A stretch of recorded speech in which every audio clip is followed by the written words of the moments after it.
ранку по прибутті в Туніс ми вирушили досліджувати столицю.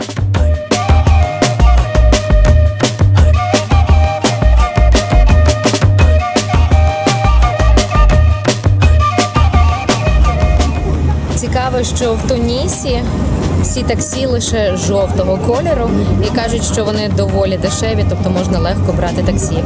Ми спеціально обрали метро, бо це колоритніше.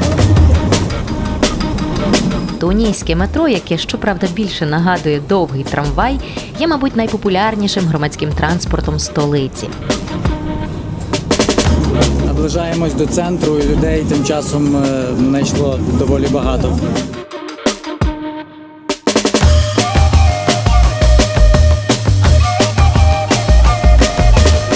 В цьому випуску буде мало музики, але багато звуків, бо життя Туніса звучить так само барвисто, як і виглядає.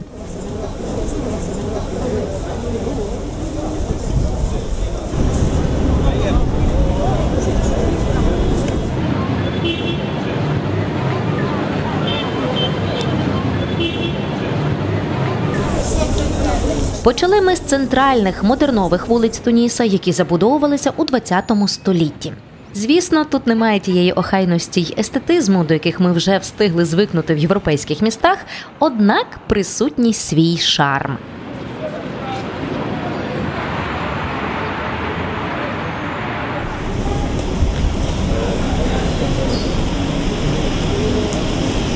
Тут в Тунісі є кафешки, де дозволено заходити лише чоловікам.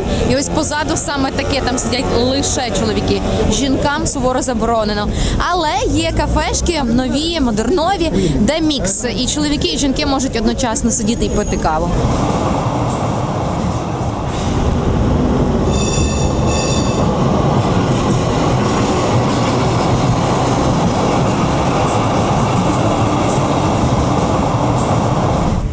Зайшли тут в якусь столовку в центрі Туніса, бо Маркусь сказав, що голодний. Порції тут, звісно, гігантські. Ми так подивилися по тому, що їдять люди, і те, що тут зображено. Класні порції. Може, ми потім з Володією сюди прийдемо пообідати. Наразі Маркусику взяли млинець з яйцем, який коштує десь 90 центів чи 80. Чекаємо, зараз нам жінка має принести. Така прикольна столовка, а-ля, я не знаю, туніський Макдональдс. Тут багато місцевих їдять. Всі за такими спільними столиками сидимо. До нас поки що ніхто не підсів, може нас бояться, не знаю.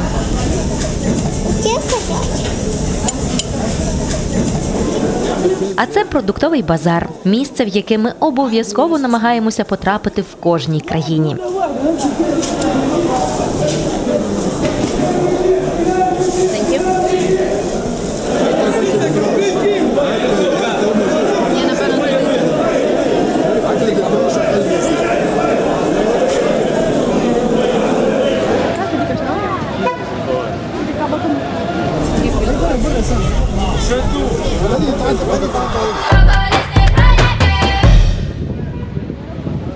І от ми потрапляємо в серце Туніса – старе місто, або Медіну, як це називають в північноафриканських країнах. Ці квартали будувалися протягом багатьох століть, і майже всі вулиці розраховані лише на пішохідний рух.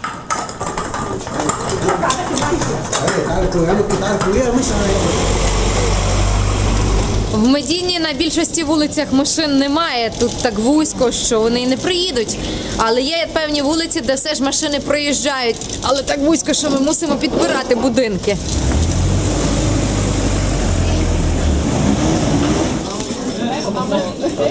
Історично більшість кварталів Медіни займають базари. Майже кожна вуличка заповнена магазинами і всіляким крамом. Зараз цей ринок орієнтований переважно на туристів, тож найбільше тут сувенірних товарів та національної атрибутики – килими, посуд, одяг, традиційні парфуми.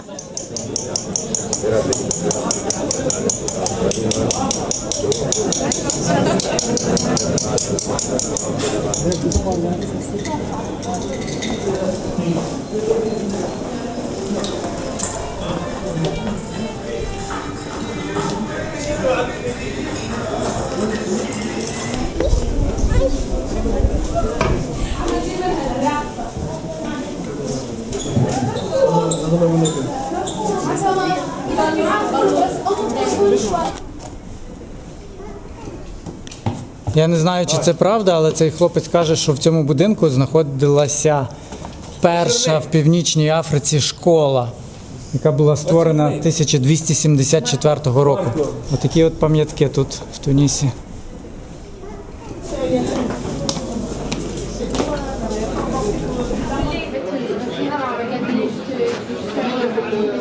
У Тунісі багато мечетей, але головна з них Ес-Зейтуна або Оливкова мечеть, вік якої майже 1500 років. Довкола мечеті і будувалися криті базари Медіни.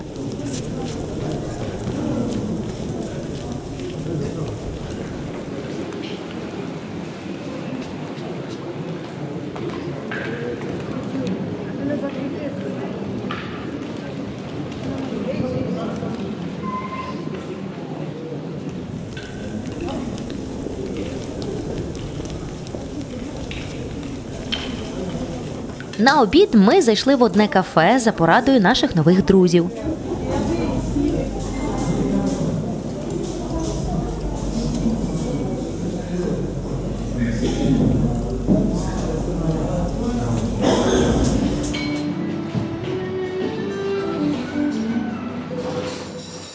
В Старому місті є такий ресторан «Мрабет», і Мухаммед з Інес порекомендували нам сюди зайти пообідати, що ж ми і зробили. Ми зараз на другому поверсі, перед нами така чудова тераса відкривається, і тут такі столики в традиційному все стилі, все таких вишуканих кольорах туніських, а внизу такі мусульманські сидіння, де ти сідаєш, схрещуєш ноги, там сидять, курять кальян, п'ють каву. Ми замовили, звісно, традиційну страву Тунісу, бо ми обожнюємо місцеву кухню. І це виявився кускус.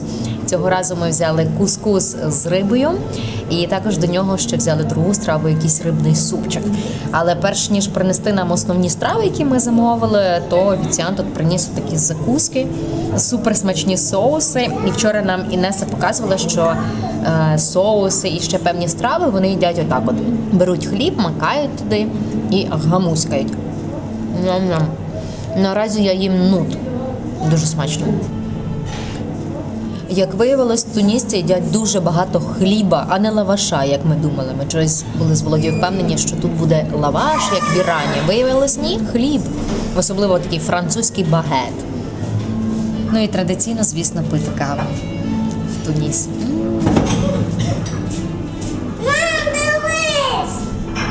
Господи, яка вона солодка, вмерти можна. А я ненавиджу каву з цукром. Чорт забирай, треба було їм сказати. Я спитала в офіціанта, можна каву? А яку вам каву? Еспресо, американо, капучино. Я кажу, ні, мені, будь ласка, якусь тунійську традиційну. Ось мені принесли традиційну каву. І стільки тут цукру, що я не можу це просто пити. Всюди, де ми щось замовляємо, і там можна додати цукор, вони додають його по максимуму. О май гад, скільки ложок цукру він сюди всипав. Напевно, 5 кілограма.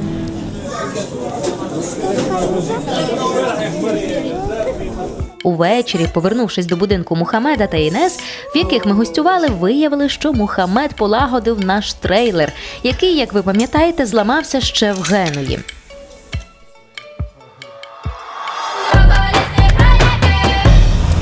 Сьогодні 1 січня, Новий рік.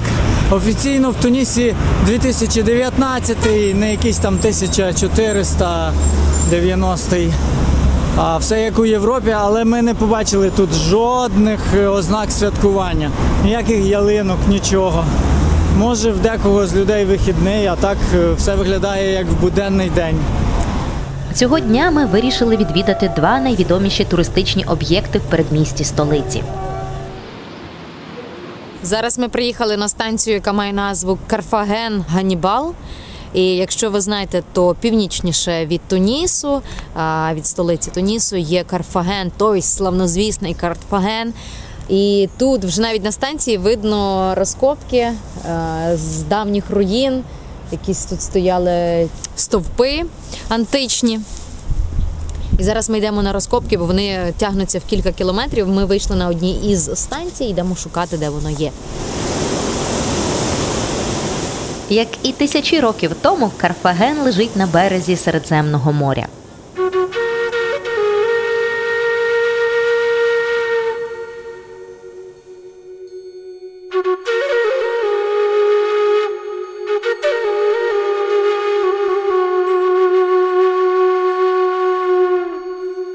Тепер він сонно згадує свою величну історію. Той час, коли Туніса ще не існувало, а Карфаген вже творив історію Середземномор'я. Або той час, коли Туніс був маленьким передмістям Карфагена, а не навпаки.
Зараз приїхали в Сіді Бу Саїд, це таке передмістя Тунісу, і славиться воно тим, що тут всі будівлі білого кольору і сині тони, а саме сині рами вікон, сині двері, сині ворота. І ще тут багато мандаринів і апельсинів росте, і кактусів.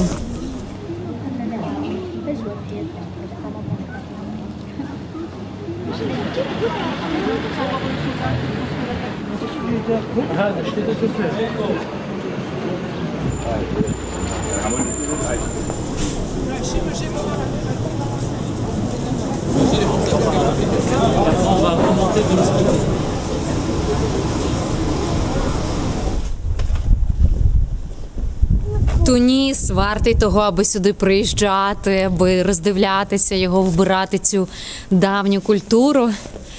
Це геть інакше, ніж Європа, це геть інакше, ніж Південно-Східна Азія. Це своє таке особливе, така особлива культура туніська. Ох, як тут гарно.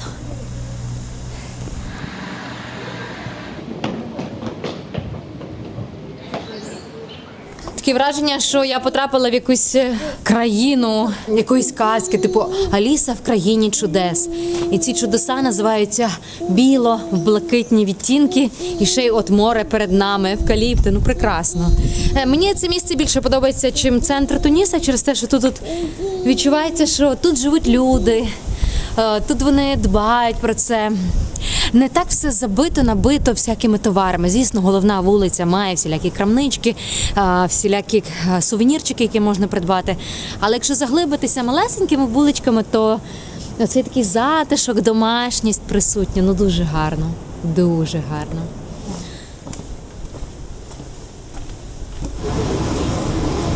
На цій вулиці продають якісь пиріжки, я так розумію, традиційні чи що, бо всі масово ходять і їдять ті пиріжки. Ми теж ідемо купувати.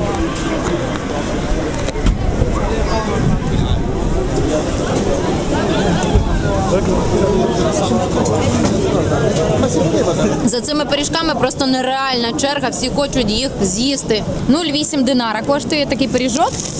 І це ми вже другу порцію взяли, бо нам сподобалося. Таке звичайне тісто і весь пиріжок обмаканий в цукор. І він тому такий солодкий, дуже-дуже пече. Треба їсти терміново.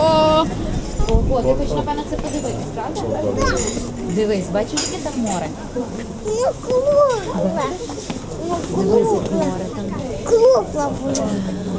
Красиво? Кругле, як парашут. Хто? Море кругле, як парашут? Так. Окей. Чи там два лебі пливуть? Де дві риби пливуть? Там